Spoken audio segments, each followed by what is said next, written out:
കഴിഞ്ഞ ദിവസം മുംബൈയിലെ പരമോന്നത കോടതിയായ മുംബൈ ഹൈക്കോടതി കേരളത്തിൽ മാത്രം അവശേഷിക്കുന്ന CPM-നെ അപമാനിച്ചത് ഇതേ വാക്കുപയോഗിച്ചാണ്. കോടതിയലക്ഷ്യ പരാതിയിൽ CPM-നെതിരെ നടപടിയെടുക്കുന്നതിലും നല്ലത് അവഗണിച്ച് ഒഴിവാക്കുന്നതാണ് എന്നായിരുന്നു ബോംബെ ഹൈക്കോടതിയുടെ രസകരമായ വിമർശനം. ഗാസ അനുകൂല പ്രതിഷേധത്തിന് അനുമതി നിഷേധിച്ച ബോംബെ ഹൈക്കോടതി ഉത്തരവിനെ വിമർശിച്ച CPM പുറത്തിറക്കിയ പത്രക്കുറിപ്പിനെയാണ് അവഗണിക്കാൻ കോടതി തീരുമാനിച്ചത്. ജസ്റ്റിസുമാരായ രവീന്ദ്ര വി ഗുഗെ, ഗൗതം അൻഗത്ത് എന്നിവരടങ്ങുന്ന ബെഞ്ചാണ് കോടതിയലക്ഷ്യ നടപടി വേണ്ട എന്ന തീരുമാനമെടുത്തത്. പത്രക്കുറിപ്പ് സ്വഭാവത്തിൽ അവഹേളനപരമാണ്, എന്നാൽ ഞങ്ങൾ ഇത് അവഗണിക്കാൻ ആഗ്രഹിക്കുന്നു. ഞങ്ങളുടെ ഉത്തരവിനെ സംസാരിക്കാനും വിമർശിക്കാനും അപലപിക്കാനും അവർക്ക് അവകാശമുണ്ട്. അവർ അങ്ങനെ ചെയ്യട്ടെ. എന്നാൽ ഇത് അവഗണിക്കാനാണ് ഞങ്ങൾ ഇഷ്ടപ്പെടുന്നത്. ഇതായിരുന്നു കോടതിയുടെ നോട്ട്.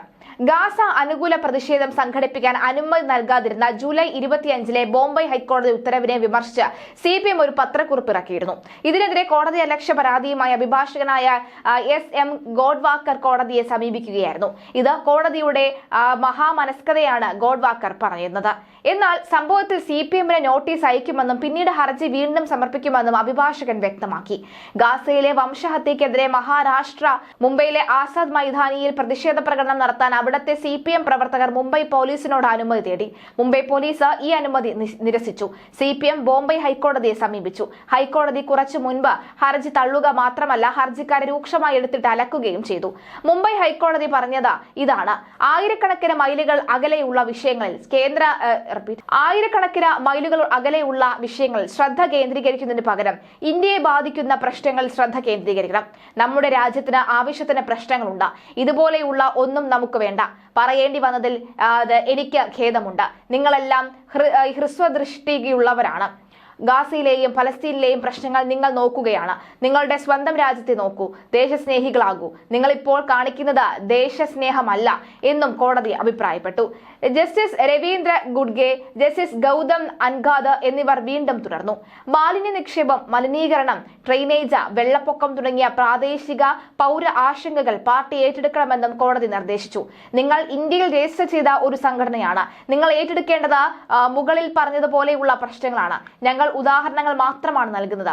എന്നാൽ നിങ്ങൾ പ്രതിഷേധിക്കുന്നത് അവയിലല്ല, മറിച്ച് രാജ്യത്തിന് പുറത്ത് ആയിരക്കണക്കിന് മൈലുകൾ അകലെ നടക്കുന്ന കാര്യത്തിലാണ് എന്നാണ് ബെഞ്ച് പറഞ്ഞത്.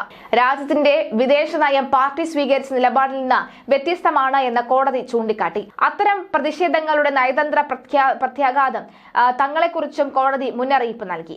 ഇസ്രയേലിനെതിരായ ഡിജിറ്റൽ പ്രതിഷേധത്തിൽ പങ്കുചേരും.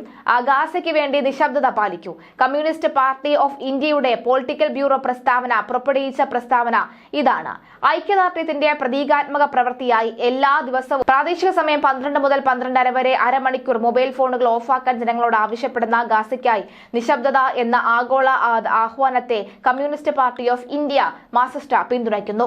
ഗാസയിൽ ഇസ്രായേൽ നടത്തുന്ന ആക്രമണത്തിൽ വിവിധ ബഹുരാഷ്ട്ര കമ്പനികൾ എങ്ങനെ പങ്കാളികളാണ് എന്ന അധിനിവേശത്തിന്റെ സമ്പദ്വ്യവസ്ഥയിൽ നിന്ന് വംശഹത്യയുടെ സമ്പദ്വ്യവസ്ഥയിലേക്ക് എന്ന UN റിപ്പോർട്ട് അടുത്തിടെ പ്രസിദ്ധീകരിച്ചു. ഈ കമ്പനിയുടെ ദുഷ്ടപങ്ക് തുറന്നുകാട്ടുകയും അവ ജനങ്ങളെ അറിയിക്കുകയും വേണം. രാജ്യമെമ്പാടുമുള്ള ജനങ്ങളോട് ഈ ഡിജിറ്റൽ പ്രതിരോധത്തിൽ സജീവമായി പങ്കെടുക്കാൻ CPI അഭ്യർത്ഥിക്കുന്നുമുണ്ട്. CPIM ആണ് അഭ്യർത്ഥിക്കുന്നത്. പ്രതിഷേധ സമയത്ത് നിങ്ങളുടെ മൊബൈൽ ഫോണുകൾ ഓഫാക്കുക. ഏതെങ്കിലും സോഷ്യൽ മീഡിയ പ്ലാറ്റ്ഫോമുകളിൽ പോസ്റ്റ് ചെയ്യുകയോ ലൈക്ക് ചെയ്യുകയോ കമന്റ് ചെയ്യുകയോ ചെയ്യരുത്. സൈലൻസ് ഫോർ ഗാസ എന്ന ആഗോള പ്രചാരണത്തിൽ പങ്കുചേരുന്നതിലൂടെ CPIM പാലസ്തീൻ ജനതയ്ക്കൊപ്പം നിലകൊള്ളുന്നു. ഇസ്രായേൽ അഴിച്ചുവിട്ട ക്രൂരവും വംശഹത്യപരവുമായ ആക്രമണത്തിനെതിരെ നിലകൊള്ളുന്നു. തീർന്നില്ല. ഗാസയിലെ ഇസ്രായേൽ വംശഹത്യക്കെതിരെ CPM സംസ്ഥാന വ്യാപക പ്രതിഷേധവും നടത്തി. ഇന്ത്യ ഗവൺമെന്റിന്റെ ഇസ്രായേൽ അനുകൂല നിലപാടിൽ പ്രതിഷേധിച്ച ഡൽഹിയിൽ PB അംഗങ്ങളും കേന്ദ്ര കമ്മിറ്റി അംഗങ്ങളും ഉൾപ്പെടെയുള്ളവർ സത്യാഗ്രഹം നടത്തുകയും ചെയ്തു. ഇസ്രായേൽ ഗാസയിൽ നടത്തിക്കൊണ്ടിരിക്കുന്ന വംശഹത്യയിലും അധിനിവേശത്തിലും പ്രതിഷേധിച്ച് സംസ്ഥാന വ്യാപകമായി പ്രതിഷേധ പരിപാടികൾ സംഘടിപ്പിക്കാൻ CPM തീരുമാനിച്ചതിന്റെ പശ്ചാത്തലം ഇതാണ്. ഇസ്രായേൽ സൈന്യം ഗാസയ്ക്കെതിരായി കരവഴിയുള്ള കടന്നുകയറ്റം ആരംഭിച്ചിരിക്കുകയാണ്. ഈ പടനീക്കങ്ങളുടെ ഫലമായി 5000-ലധികം പേർ ഇതിനോടകം തന്നെ മരിച്ചു കഴിഞ്ഞു. ആശുപത്രികൾ, വിദ്യാലയങ്ങൾ, ക്രിസ്ത്യൻ ദേവാലയങ്ങൾ, മനുഷ്യരുടെ എല്ലാവിധ അഭയ കേന്ദ്രങ്ങളും അതിശക്തമായി ശക്തമായ ബോംബിങ്ങിന് വിധേയമായിക്കൊണ്ടിരിക്കുകയാണ്. ഗാസയെ ഇടിച്ചു നിരപ്പാക്കി ജനങ്ങളെ നാടുകടത്തിയും കൊലപ്പെടുത്തിയും ആ പ്രദേശത്തെ ഇസ്രായേലിനോട് ചേർക്കാനുള്ള പദ്ധതിയാണ് നടപ്പിലാക്കിക്കൊണ്ടിരിക്കുന്നത്.